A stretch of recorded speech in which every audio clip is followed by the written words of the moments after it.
Well, after the disaster of the last few episodes, we've got some new faces in the England squad for the start of the qualifiers for the Euros.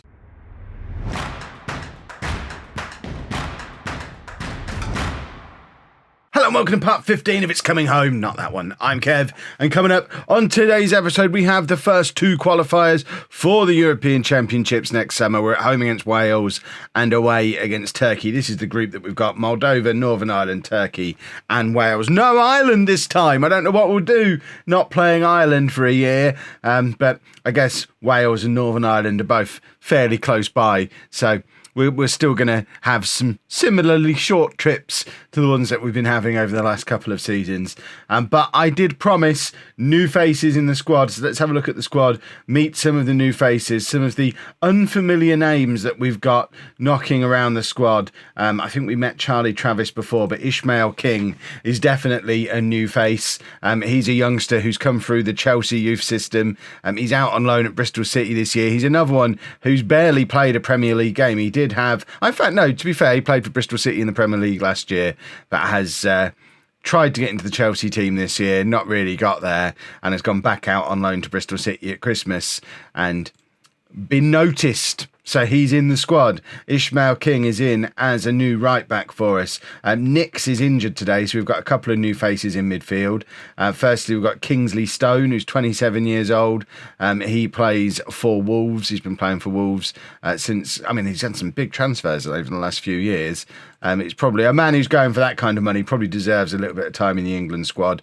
Craig Jones is one who's been completely under my radar, and I don't really know how, because he's currently at Bordeaux, wanted by Inter Milan. I'm now scouting him for home just to see if he's any good. But he's started at West Ham, never really made it into the West Ham team, had a number of loans, ended up going to Bordeaux for not very much money, where he spent the last 3 years playing in France and has become a little bit of a star in France, still only aged 24. He's in the squad and expect to see more of him.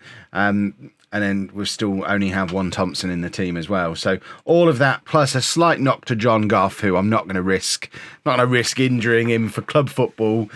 So we're going to be playing. I think we're committed to the 4-3-3 for now, and this is the system that these are the players that we're going to have filling that system. So Powell in goal, the best goalkeeper in the world. Page, Williams, Ashworth and new boy debutant King at right back. Porter at the base in the midfield. I think he's probably good enough as another of the ones who got away. He's probably good enough to be a regular England starter for years to come now, which does mean we have to commit to this system rather than with the attacking midfielder, because we just don't have an attacking midfielder who's good enough. So I think we are going to stick with the 4-3-3 for a while, with Porter there, Shaw and new boy Jones making his debut in midfield. I really hope Craig Jones is as good as I hope he's going to be, because for a long time now we've been stuck with Smith, Shaw and Nix as our only central midfield options. It would be nice to have a fourth proper top quality central midfielder. And then we're going with Thompson up front, O'Reilly on the left wing, which we're going all in on Brian O'Reilly because he's going to be a star. So he's out on loan at AC Milan at the moment, in fact. But he's going to be starting on the left-hand side. Edmonds on the right-hand side because of the knock to John Goff. And we don't have a backup right winger. When Goff retires, I don't know what we're going to do, because O'Reilly's got to play, obviously, and he's a left winger. We ain't going to have a right winger, though. It's going to be the reverse of the problem we've had for the last 2 years, where we've had Goff but nobody to play on the left. Edmonds just sat there wondering what he's got to do. What does he have to do to stop being considered nobody or not an option? But let's get out there. We're facing Wales. A team such as ours should be winning with no problem at all. I agree. Oh, we actually get some league tables, unlike when we do the Nations League. And interesting, it looks like Wales are playing a flat back six, which is, there's nothing like coming into a game of international football looking confident. Back three, another back three in front of that back three, and then two quite defensive midfielders there. And Craig Jones has just scored a wonder goal on his debut. I think he might be the real deal. I think we might have a new midfielder, boys and girls, and forget Inter Milan, we need to get him in a home shirt sooner rather than later as well, because a 24-year-old English midfielder who's got this in his locker, I think we've got a space for him in our squad at home. So I will be very much making inquiries, but expect Craig Jones to... As it stands right now, Craig Jones is my number one transfer target for the summer. We need more English players at home, and it would be nice to grab an up-and-comer before he ends up at Man United, Man City or Chelsea or Arsenal, which is where, despite the fact that home are one of the big clubs in English football and that the big four tend not to win the league very often or even qualify for the Champions League, it does seem to be where all the players gravitate to. Even Tottenham only really have the ones they produce themselves. It's the rich four who hoover up all of the talent, and it would be nice to grab one before he goes to one of them and have him for ourselves. We did it with Goff. He ended up not making the grade at Man United, going to Dortmund, and that's how we were able to get him, because he hadn't got Man City or Man United hadn't got their claws into him. And I think we probably need to do the same with Jones before he ends up becoming a world superstar. O'Reilly's just got himself sent off here. Has he? Wow. So the commentary at the bottom was it didn't look like a foul, but then it also said it was an appalling tackle that could have led to an injury. Have we got an attacking midfielder? We've got North, who we've seen play as poor old Edmonds. We've seen North play as an attacking midfielder against home for Manchester City this season. He's an elite striker. Edmonds is apparently an elite winger, but we'll go to a diamond with Thompson up front on his own, and North can just sit in behind there. King, a crunching tackle from King on his debut, plays it to the other debutant, Jones.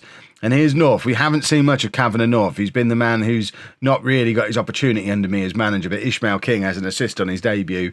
And the two new boys, they're settling in rather well, aren't they? This is a team who won the World Cup a year ago and then had a pitiful qualification campaign for the Nation League, which we've somehow made it through to the finals of again. We've got them coming up in the summer, but we absolutely did it skin of our teeth, backdoor Kev style, because the rest of our group was rubbish. But we're looking all right today. Despite being down to 10 men, the two new boys are contributing well, and it looks like a half-decent team. Or it could just be that Wales are really, really awful. Right, don't get complacent.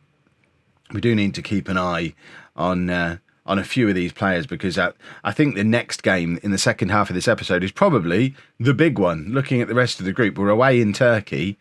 If we can beat Turkey away from home, I know we'll only be 2 games in and you can't take anything for granted when you're as bad as we were in the Nations League qualifiers. But if we can go to Turkey and pick up a win, I think we're all but there, because they're the real big competition from this group, I think. Watch Northern Ireland go and win the group now.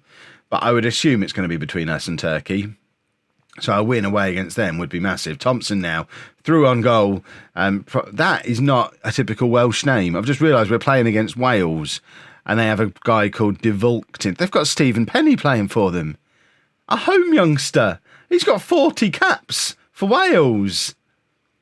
Stephen Penny, if you're watching, this is how your career has panned out. You're now playing in the Netherlands for Vitesse, but you've played 40 times for Wales. We probably should bring him home. He looks all right. But who on earth is this guy? Callum De Vulkt.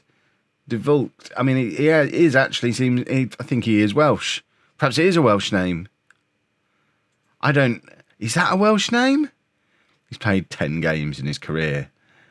He's played more games for Wales. 61 caps for Wales, but only 10 games of club football in his career.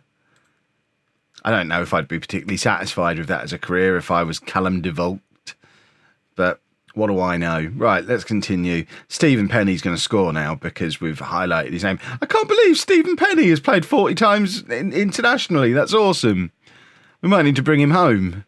Right, Shaw, not having the best of games. We have got Smith, but I agree. Let's bring Stone on and have a look at Stone. We're having a look at lots of different midfielders today, so Stone can come on and play there. And then for my final trick, I think we'll bring on Nick Wilson. I know there's screams for where's Kevin Williamson? He's there. He's sat on the bench. The media reports all year have been talking about his terrible form for Tottenham. Let's just double check that I'm not making that up. He's not had the best of seasons for Tottenham. He's not been a prolific scorer in the Premier League for like 6 or 7 years now. Clinging on to Kevin Williamson, it feels like those calls to play Mick Powell when we were in the Premier League. Yeah, Mick Powell was good 5 or 6 years ago. Not now. And I think we're getting there with Kevin Williamson. He's 33 years old now. Yes, he was outstanding in the World Cup final, but we've got two very good strikers in the shape of Thompson and Wilson. They deserve the game time. If we get to the final of the Euros and Kevin Williamson is suddenly in good form for Tottenham, then he'll probably play again then. But for now, he's already the record goal scorer in the history of England international football. He can let someone else have a turn. Right, let's go to Turkey. Well, I put in a little cheeky inquiry for Jones. They want £72 million for him. I need a scout report to come in for home. Paying £72 million off the back of one performance for England against Wales would probably be amongst my worst decisions ever in Football Manager. We have made a few changes for the Turkey game. They're really about freshening things up. We've changed both the fullbacks. Hawks and Hubbard come in for Page and King. We've also had to bring Nick Wilson in on the left-hand side of midfield because of the suspension to O'Reilly. I know I could play Edmonds there. You all know that I have a thing for Nick Wilson. And also Goff comes in on the right-hand side, fit enough to play after sitting out against Wales. As I was saying before, if we can pick up a victory in this one, we're all but there. So that's why I want my best players in the team. Number 10, Nick Wilson. I need to sign him for home. I should have done.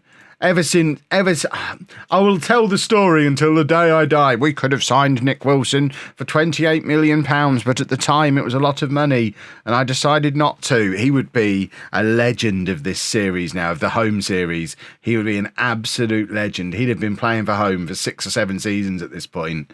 He'd be closing in on Sir Mick Powell's all-time top goal scorer record, and you'd all love him as much as I do. I see him in this alternate universe. But obviously he'll never play for home. He'll never be a regular for England because Thompson is probably going to be as good as Kevin Williamson. He just scores goals a lot and he probably needs to get away from Wolves. He's another one. Similar kind of scenario to what we were talking about with Jones before, who hasn't yet been snaffled up by one of the super big clubs. The problem with Stuart Thompson is, as much as I like him, if I bring him to home, I ruin his career because he's not going to get in the home side ahead of Mira or Thor.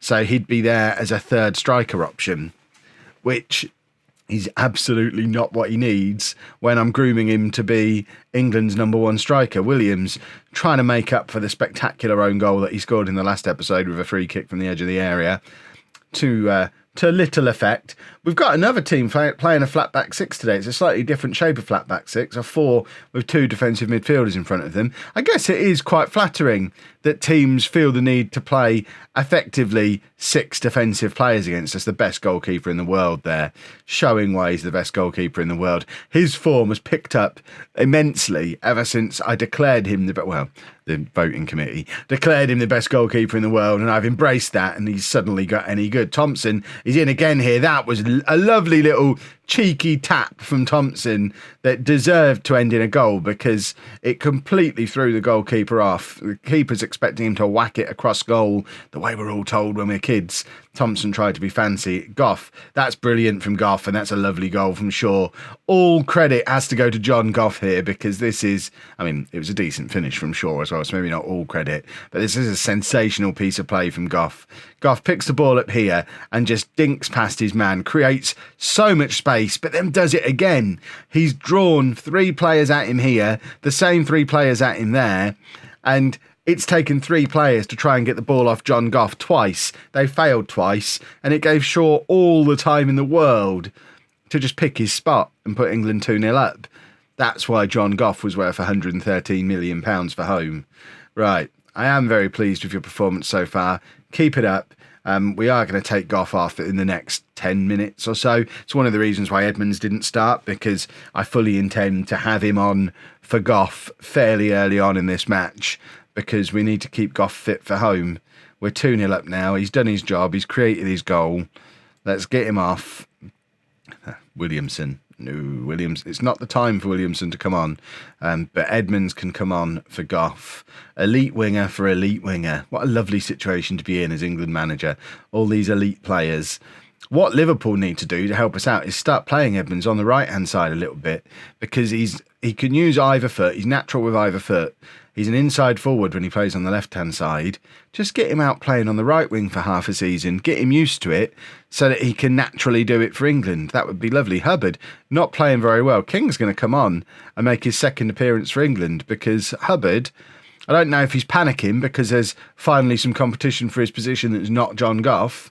But King had a great game against Wales. Let's see if he's any good against a better team in the shape of Turkey. Obviously playing championship football, so he might not be, but it's worth having a look. We want to test him in games like this rather than testing him in a European Championship semi-final if Hubbard gets an injury.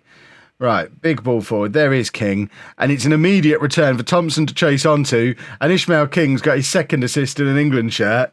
I don't know if he meant it or if he's just lumping the ball back up again League Two style, but the ball comes out from the goal kick. He doesn't even take a touch. He's just hit that straight back. It's so perfectly weighted that I have to think he meant it. Ishmael King's quite good. We might have to look at him for home as well, although we have an abundance of right backs, but let's get him scouted as well, although he's already at Chelsea, so he's going to be much harder to pry out of their claws if they've got a young English player. Right, Porter can come off as the last change of the day. Get Stone on for some more game time with him as well. Stone can play naturally, well, not naturally, as you can see, but he's an accomplished defensive midfielder. He's very much, there you go, he's even described as a defensive midfielder. So defensive midfielder for defensive midfielder. And just why. The best goalkeeper in the world had it covered. Has Powell always worn short-sleeve shirts? Or is this a new thing? I know Saidi always used to for home, but I think Powell used to wear long sleeve shirts. Is this what's transformed him? Is he started wearing Saidi's shirts? We've found a way to combine the two. Powell's actual ability as a goalkeeper combined with Saidi's short sleeve shirts, and suddenly we have a wonder keeper.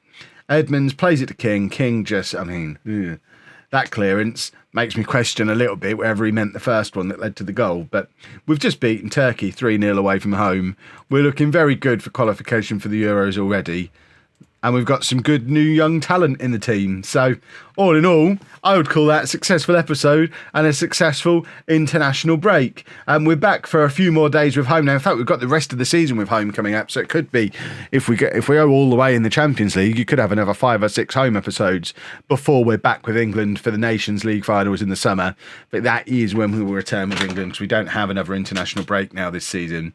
It's just straight into the Nations League, or the International League, as the game seems to call it. I don't know if that's right or wrong. I'm confused. But if you've enjoyed that, please make sure you leave a nice big thumbs up on there for me. Subscribe to the channel for daily Football Manager videos. And thank you very much for watching.